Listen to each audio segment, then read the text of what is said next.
The result of any match you play heavily relies on how skilled you are as a player. Sorry, I just...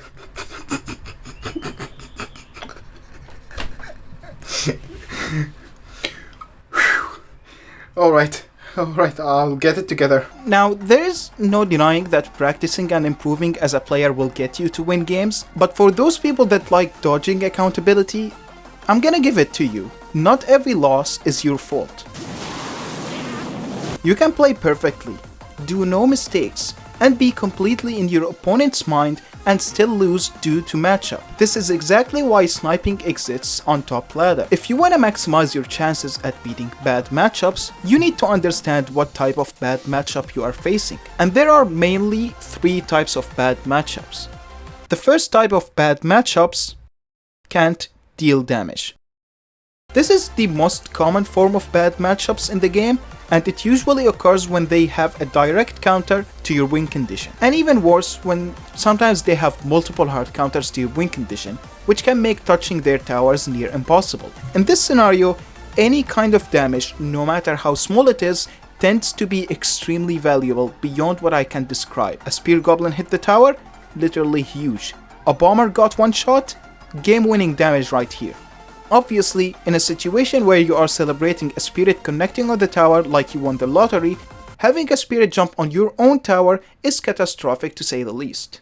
So that means you need to focus on defense even more in a matchup where you really can't deal damage. Sure, the game already favors defense over offense in general, I think no one will deny that, but in games where you are hard countered, you really can't afford to eat damage for positive trades, so over-defending is often the thing you should be doing. Your goal here is not to take their tower, because it doesn't matter how much elixir you have in advantage, your balloon is never gonna break through a Tesla Ice Wizard tornado deck. But the goal is to just keep your tower as healthy as possible, so you can win through small things like minor hits, death damage, and spell damage. Especially spell damage, because it really does add up when you clip your tower with something, cycle a small spell on the tower when you don't want to approach, and when you literally just play it on the tower to get some damage. Yeah, in some games, your only source of damage might be spells because of how impossible it is for your win condition to break through. Or in some other cases, you might need to use your win conditions to defend theirs, so creating a proper push might be impossible. So playing a naked spell on tower is nothing too out of the ordinary, especially for cycle decks. Okay, that's enough. Bro, that's enough earthquakes. But what if you only have small spells? Cycle decks usually count on outcycling counters because, well, you know, it's in their name. And those without a spell would have to count on that even more. Against heavier decks, it's chill as you don't really have to put so much effort into outcycling cards given the disparity between your cycle and their cycle. Against other cycle decks, things get a bit challenging because they can keep up even if they have a slightly slower cycle than you. And if you have weaker spells than them, you will eventually lose unless you break through, so this is a problem that you need to solve. In some matchups, the only way to break through is actually a hog in the back. I'm not joking, I've seen that in top ladder games before, and it's kinda weird. The reason is because when you play your win condition in the back, the opponent has 2 options. The first one is to punish you and attack in the opposite lane. This would obviously lead into you defending his attack, but since you played your hog in the back, the defensive cards you played will cycle to your next hog rider, so you'd have it in hand again quickly. Now that your first hog reached the bridge, they will have to use their building on it, but hey, remember how you cycled to another one? Now you can play it right on the bridge and no amount of cheap cards will get him back to the second cannon this quickly because there is no time, so you're more likely to get a hog hit this way. The second option they have when you play your win condition in the back is to set up their counter instantly. While this is the right play since it allows them to cycle back to another Tesla at the same time you are cycling to another balloon, it's still not the most optimal because having their building pre-placed will make it lose HP over time and will make getting rid of it by other methods easier for you, which in return allows you to punish them big time on the same or opposite lane, whatever you feel is best here. Or you can always start hand people. Rip Loom.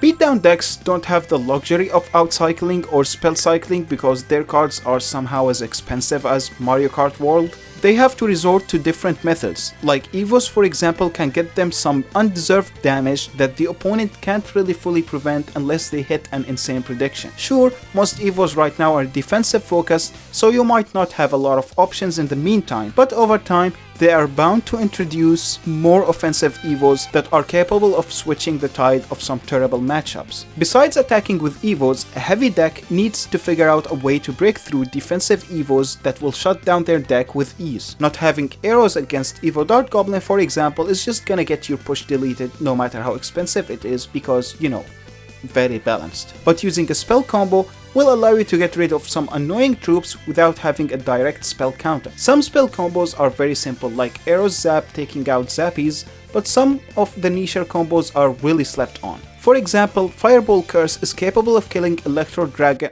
well, your healer dude. Fireball Zap Rage can also take out an Evo E-Drag, could also be Evo Zap instead of Zap Rage, same thing. Lightning and Curse can kill an Inferno Dragon. Sure, it's a -4 trade, but it's like the key to winning some matchups. I obviously won't list them all because balance changes can ruin them, but it's important to understand the capabilities of your spells as a beatdown player. Evos aside, one of my favorite ways to win bad matchups is by doing something stupidly smart. Minion Horde on the bridge is generally a bad play, we all know it basically is asking for a negative elixir trade. But if they had nothing in hand, I think it's really safe to say it's gonna take out their tower or at least force out a really terrible play to where it becomes a solid move. So knowing their hand and going for something dumb like mini pack a minion horde on the bridge might be a good play if they cycled some air counter on the other side. With the way this game works, you can't technically defend anything even without the proper counters, but it would cost more elixir and be like less efficient. This is why doing something stupidly smart in double and triple elixir doesn't really work, because worst case they will just stop it for a -4 trade when they are down in elixir. So basically what you want to do is identify the one card they might struggle with and try to abuse that as much as you can, especially in single elixir, because it gets easier to deal with when they have more elixir. Now if you are struggling against a certain card yourself, you might want to split your push or prevent feeding into it at all. Oftentimes beatdown decks have a set push that is considered to be the most optimal push that you strive to build as often as possible. But that same push might literally be useless if they have, like, let's say a rocket or something that just gets too much value against it. In that case, usually splitting your push, even if it was in an ineffective way, like playing a naked minor prince opposite lane, would feed in less value against these cards. Obviously, split laning isn't always the solution because in this situation their Inferno Tower will just get free value on like 3 tanks, so you'd never break through. Just be smart and use your Goblin Giant to force out the Inferno Tower so that way it's completely out of his cycle, and then immediately try to go for P.E.K.K.A. Goblin Machine on the bridge before he makes it back. Try to be creative with how you break through. The second type of bad matchup: can't defend. There's a big difference between being unable to defend because you are genuinely trash at the game and being unable to because you physically cannot defend something. For example, giant graveyard decks usually run low DPS splash cards because they rely on their guards and minions for damage, and those can't really kill an Electro Giant. So quick correction, there has been some balance changes this month and what the f— or like how some bridge spam decks only play mid-priced units that are as single as Clash Royale players, so they would be forced to feed an opposing P.E.K.K.A. like 2 elixir per hit on average.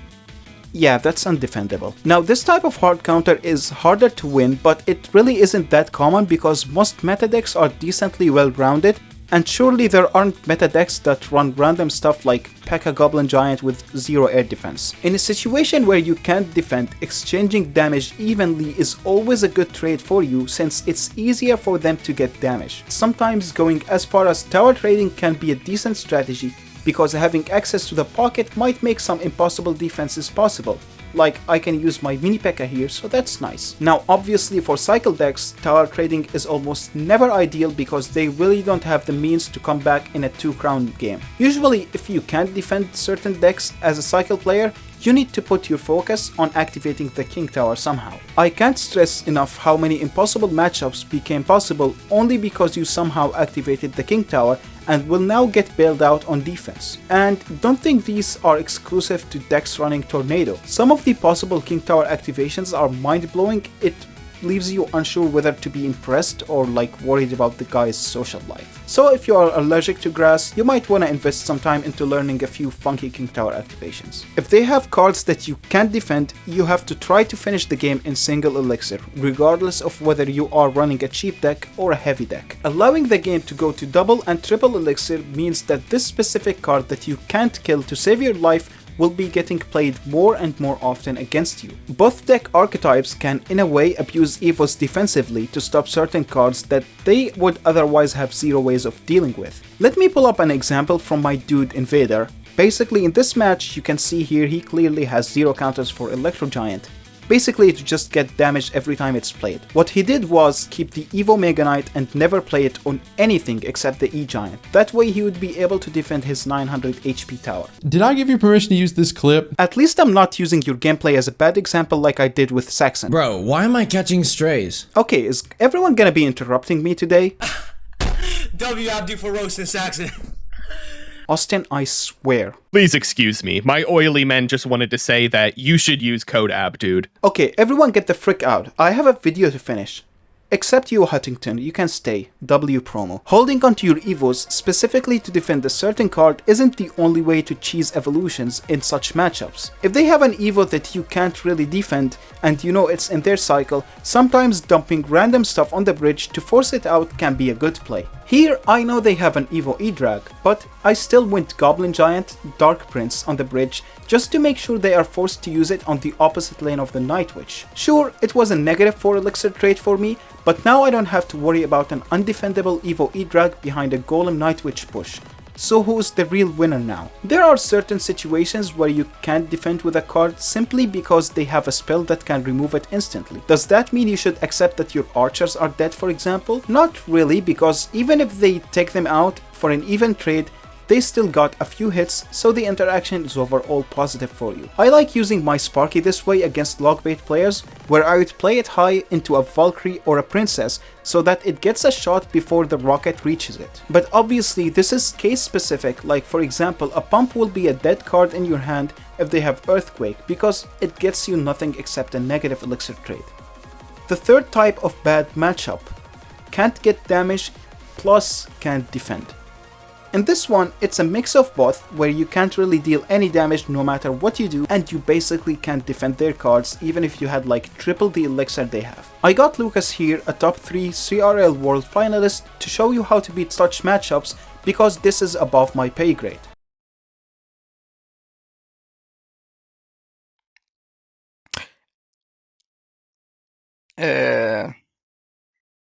Var det bara próxima?